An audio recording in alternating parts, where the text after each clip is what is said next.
వ్రతశాల ఇది నా యేసు నివసించశాల. మీ సన్నిధిలో అడుగుపెట్టిన ప్రతి బిడ్డను కూడా మీరు జ్ఞాపకం చేసుకున్నందుకై స్తోత్రాలు. అందరిని మీరు ఆవరించినందుకై స్తోత్రాలు. వినగల చెవి, గ్రహించగల జ్ఞానం ఇచ్చినందుకు స్తోత్రాలు. పరలోకపు వర్తమానం ఇచ్చినందుకు స్తోత్రాలు. మీ సన్నిధిలో చేరిన బిడ్డలందరినీ కూడా మీరు జ్ఞాపకం చేసుకొని కరుణా కటాక్షం చూపినందుకై స్తోత్రాలు. మీ సన్నిధిలో నిలిచిన నన్ను జ్ఞాపకం చేసుకున్నాను. వట్టిని, మట్టిని, దుమ్మును, ధూళిని, అవివేకిని, అజ్ఞానాన్ని ఒప్పుకుంటూ ఉన్నాను. నన్ను మరుగుపరచి మీరు మాట్లాడి మహిమ పొందమని ప్రార్థిస్తూ మీ పరిశుద్ధాత్మ శక్తితో, ప్రభావముతో, మహిమతో తండ్రి మీరు మాట్లాడి మహిమ పొందమని, అనేకులను లేవనెత్తమని, నిలవబెట్టమని, స్థిరపరచమని, ఆకర్షించుకునమని, మీ ప్రభావమును కనపరచమని ప్రార్థిస్తూ యేసుక్రీస్తు పరిశుద్ధమైన నామములో స్తుతించి ప్రార్థించి అడిగి వేడుకుంటున్నాము తండ్రి, ఆమేన్. పరిశుద్ధ గ్రంథంలో నుండి సర్వశక్తిమంతుడైనటువంటి దేవాతి దేవుడు, దేవుని సన్నిధానంలో చేరిన మనందరికీ ఇచ్చినటువంటి లేఖన భాగం చదువుకుందాం. లూకా సువార్త 16వ అధ్యాయం 10వ వచనం. మిక్కిలి కొంచెంలో నమ్మకముగా ఉండువాడు ఎక్కువలోనూ నమ్మకముగా ఉండును. మిక్కిలి కొంచెంలో అన్యాయముగా ఉండువాడు ఎక్కువలోనూ అన్యాయముగా ఉండును. దేవుడి శ్రేష్టమైన మాటలు దీవించి ఆశీర్వదించునుగాక.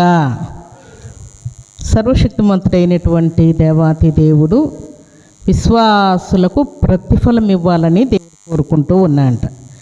ఏం ప్రతిఫలం ఇవ్వాలని ఆయన కోరుకుంటూ ఉన్నాడనంటే, మనం చదువుకున్న మాటలో నమ్మకముగా ఉండేటువంటి వానికి దేవుడు ప్రతిఫలం ఇవ్వాలని కోరుకుంటున్నాడు. ఎక్కడ నమ్మకముగా ఉంటాము? ఇంట్లో నమ్మకంగా ఉండాలి, సంఘములో నమ్మకముగా ఉండాలి, సమాజంలో నమ్మకంగా ఉండాలి, మన బంధువుల దగ్గర నమ్మకంగా ఉండాలి, భర్త దగ్గర నమ్మకం, భార్య దగ్గర నమ్మకం, కుమారుడు కుమార్తె దగ్గర నమ్మకం, బంధువులు ఫ్రెండ్స్ దగ్గర నమ్మకం, మనం పని చేయించినటువంటి వారి దగ్గర నమ్మకంగా మనం ఉండాలని దేవుడు జ్ఞాపకం చేస్తున్నాడు. అయితే ఇక్కడ వ్రాయబడిన మాటలో దేవుడు ఒక సులభమైనటువంటి మాట చెప్తున్నాడు. మిక్కిలి కొంచెంలో నమ్మకముగా ఉండేవాడు ఎక్కువలో కూడా నమ్మకంగా ఉంటాడు. దీనికి ఒక మాట మీకు జ్ఞాపకం చేస్తాను. అబద్ధం ఆడేవారు 5 రూపాయలకు అబద్ధం ఆడతారంట, తర్వాత 500లకు కూడా అబద్ధం ఆడతారంట. 5 రూపాయలు ఎంత చెప్పండి? అది కొంచెమే కదా. మిక్కిలి కొంచెం అని వ్రాయబడింది.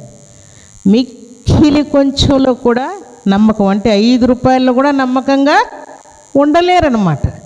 అది ఇల్లా, బయటనా, సంఘమా, సమాజమా, బంధువుల, రక్త సంబంధికుల, అవన్నీ కాదు ప్రియులారా.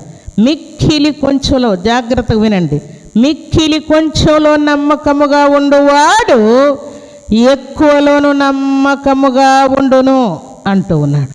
కొంచెంలో కూడా నమ్మకముగా ఉండాలి. అది దేవుడు కోరుకుంటున్నాడు. అది దేవుని బిడ్డల యొక్క లక్ష్యం.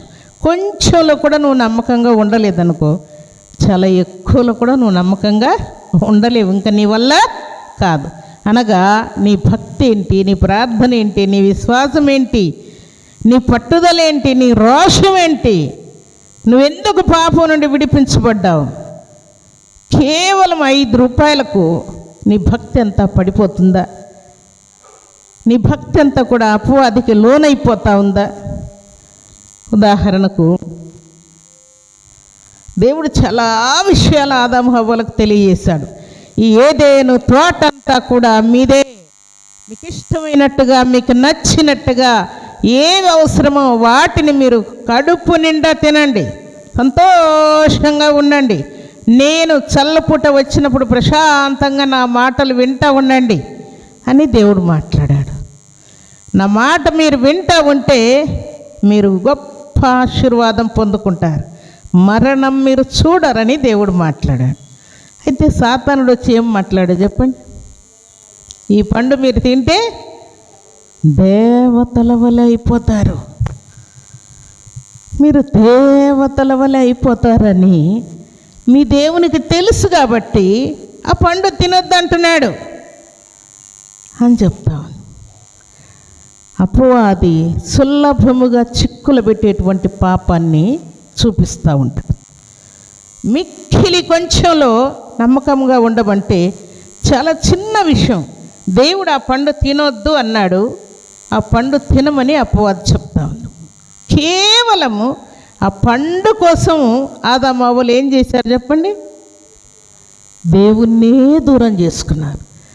సాయంకాలం దేవుడు వచ్చేసరికి ఏం చేసేవాళ్ళు వీరు చెప్పండి?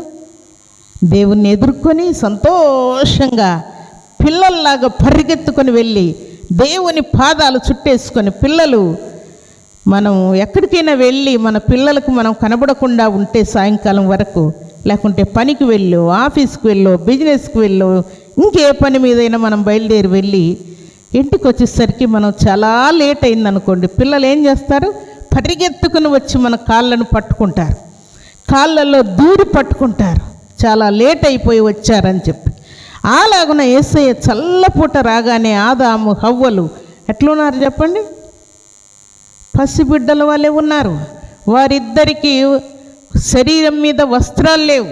అయినా కూడా చిన్నపిల్లలు వస్త్రాలు లేకపోయినా కూడా అమ్మో నాకు బట్టలు లేవు, నేను ఎట్లా బయటకు వెళ్ళేది అంటారా? అవేమి ఉండవు.